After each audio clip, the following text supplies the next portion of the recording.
کافر انسان کہتا ہے کہ جب میں مر جاؤں گا تو کیا زندہ کر کے نکالا جاؤں گا؟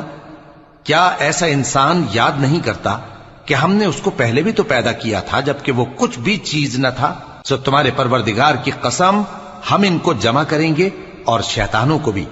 پھر ان سب کو جہنم کے گرد حاضر کریں گے اور وہ گھٹنوں پر گرے ہوئے ہوں گے۔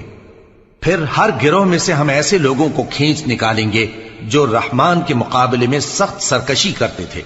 پھر ہم ان لوگوں سے خوب واقف ہیں جو اس میں داخل ہونے کے زیادہ لائق ہیں، اور تم میں سے کوئی شخص نہیں مگر اسے اس پر گزرنا ہوگا، یہ تمہارے پروردگار پر لازم ہے، مقرر ہے۔ پھر ہم پرہیزگاروں کو نجات دیں گے اور ظالموں کو اس میں گھٹنوں کے بل پڑا ہوا چھوڑ دیں گے۔ اور جب ان لوگوں کے سامنے ہماری آیتیں پڑھی جاتی ہیں تو جو کافر ہیں وہ مومنوں سے کہتے ہیں کہ دونوں فریق میں سے مکان کس کے اچھے اور مجلسیں کس کی بہتر ہیں، اور ہم نے ان سے پہلے بہت سی امتیں ہلاک کر دیں، وہ لوگ ان سے ٹھاٹ باٹ اور نمود و نمائش میں کہیں اچھے تھے۔ کہہ دو کہ جو شخص گمراہی میں پڑا ہوا ہے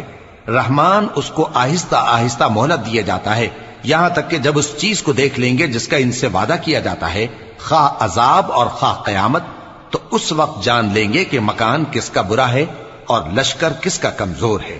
اور جو لوگ ہدایت یاب ہیں اللہ ان کو زیادہ ہدایت دیتا ہے، اور نیکیاں جو باقی رہنے والی ہیں وہ تمہارے پروردگار کے ہاں صلے کے لحاظ سے خوب اور انجام کے اعتبار سے بہتر ہیں۔ بھلا تم نے اس شخص کو دیکھا جس نے ہماری آیتوں سے کفر کیا اور کہنے لگا کہ اگر میں اثر نو زندہ ہوا بھی تو یہی مال اور اولاد مجھے وہاں ملے گا؟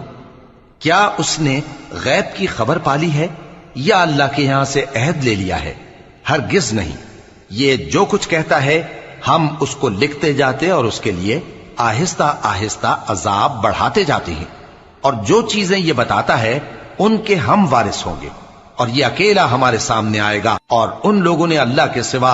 اور معبود بنا لیے ہیں تاکہ وہ ان کے لیے موجب عزت ہوں، ہرگز نہیں، وہ معبود ان کی پرستش سے انکار کریں گے اور ان کے دشمن و مخالف ہوں گے۔